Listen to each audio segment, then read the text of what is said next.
Okay, so I got this in the post today. So these are going to be my first inhabitants. So not quite coral, but I'm going along the lines of,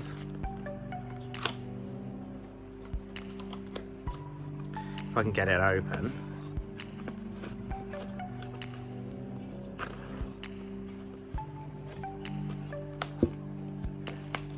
So here they are.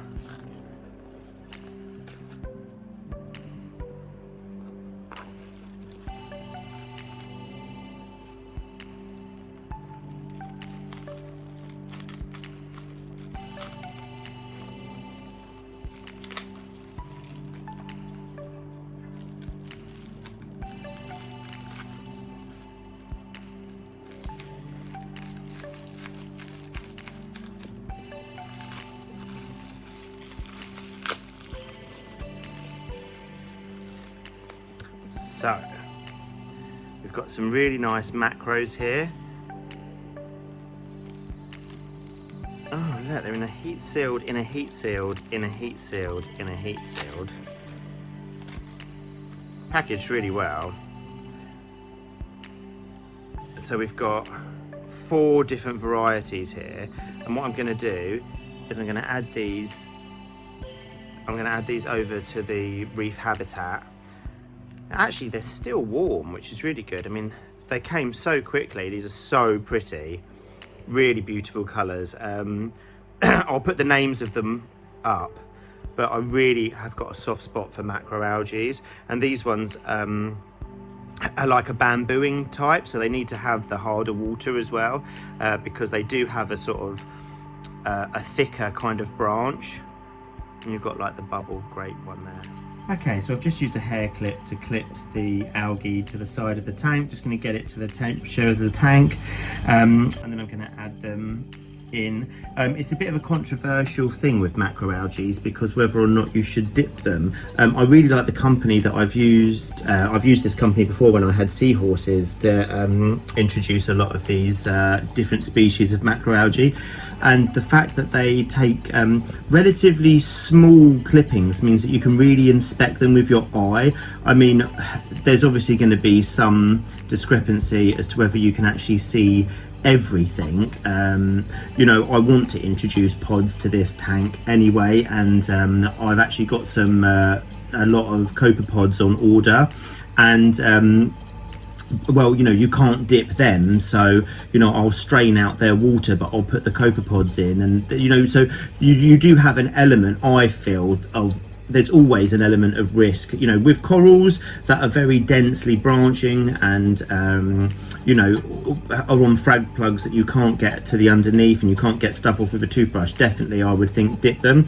But with these macros, I mean, I'll have a really good look at them once I've taken them out of the water that they come in, just to make sure there's not really anything on them. But to be honest, I mean, the only other thing you could do is put them in a separate quarantine tank. But this company I've used a lot. I've never had a problem. I don't foresee there being a problem. Maybe I'm wrong.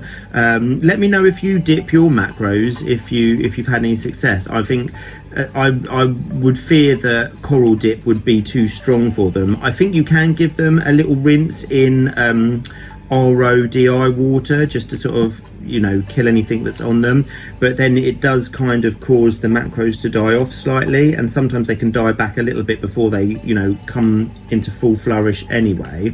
Now we've got the starts of the ugliness appearing on this tank now because we've added the light, and this is completely normal. This is what is to be expected, to see a little bit of either diatoms or you know, some kind of algae growing on the sand, and you know, a little bit on the rocks there as well. And this is going to be caused by the ammonia being turned into nitrite and nitrate, and then it's going to be expelled. So adding macroalgae at this point, if this is a route you want to go down, is really good because they actually feed off of nitrate and nitrite and ammonia that's in the water. So they'll get a good they'll combat and hopefully outcompete this this ugly sort of brown horrible algae that's at the bottom of the tank, obviously within reason. But hopefully the nutrients will be taken up by the macroalgae as opposed to being taken up just by this sort of horrible algae at the bottom. And so that's gonna be another sort of method I'm going to use to battle nutrients in this tank. Look at these guys.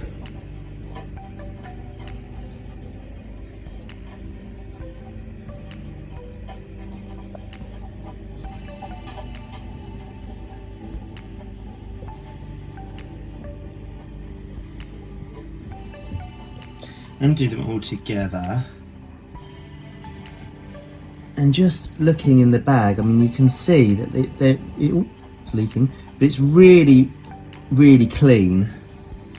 There's doesn't seem to even be a pod or I mean, I have ordered it before and it's had starfish, tiny little serpent starfish have been in there, but let's take this one out. Dump water in there. It's so pretty and branchy. I mean, where are we? It's almost like it's like a bluey kind of colour.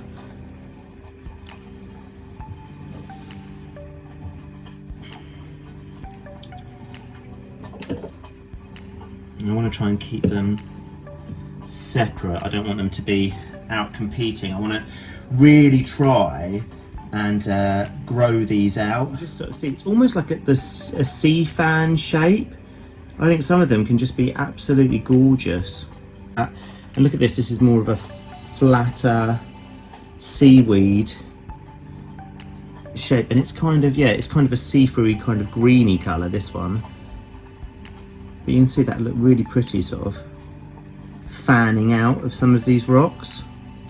And it's almost like having the refugium inside the tank, because a lot of people sort of use a refugium to control nitrate, phosphates and stuff like that, all of the stuff that is in the tank. So macroalgae can be a real benefit. The trouble is, in bigger tanks where maybe you've got tangs and stuff like that, you don't put them in, obviously, because tangs eat macroalgae, so that's one of their main food sources. So you have to be a bit careful on who you're adding into your tank if you're going to be keeping macros, because otherwise they're going to get eaten.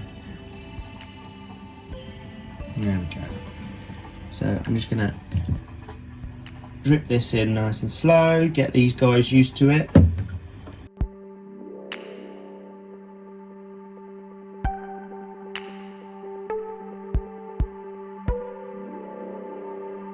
So using my TMC 2-part epoxy, I've just made these flat little sausages because I'm going to try and make some kind of anchor, and I'm going to super glue these guys. I'm going to sandwich it over and then fix it to the tank somehow.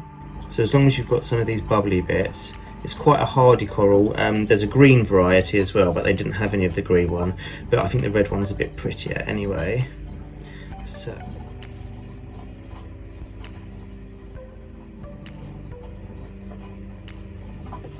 Teeny tiny bit of glue, just going to anchor it, and then I'm just going to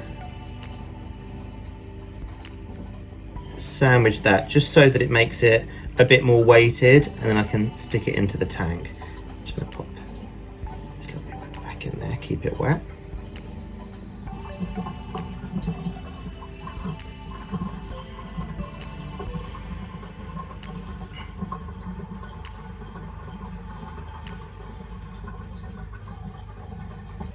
So this is, you can see it's really clean. I've had a really good look at it. There's no eggs, or, well, nothing that I can see to my eye anyway. So again, I'm going to push this into the middle of that.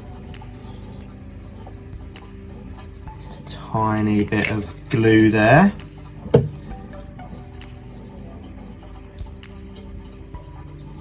Fold it over.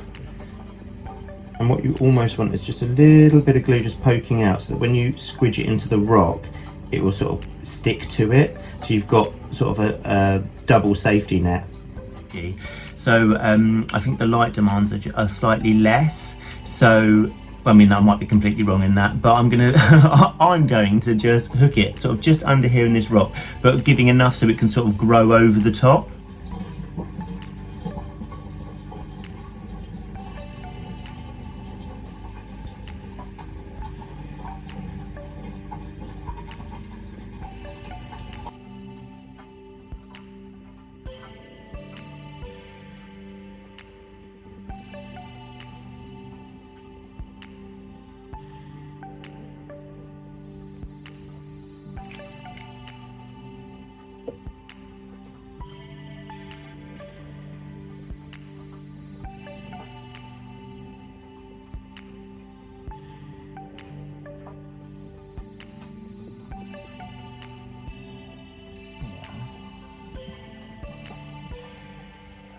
I really like this one. I hope they do well. Hopefully they'll eat up all the excess nitrate and phosphate. I'm going to do all my water testing. I'm sure there's probably a million different ways you can do this, but this seems to be the way that worked for me last time when I had my seahorse tank, so we shall see, we shall see.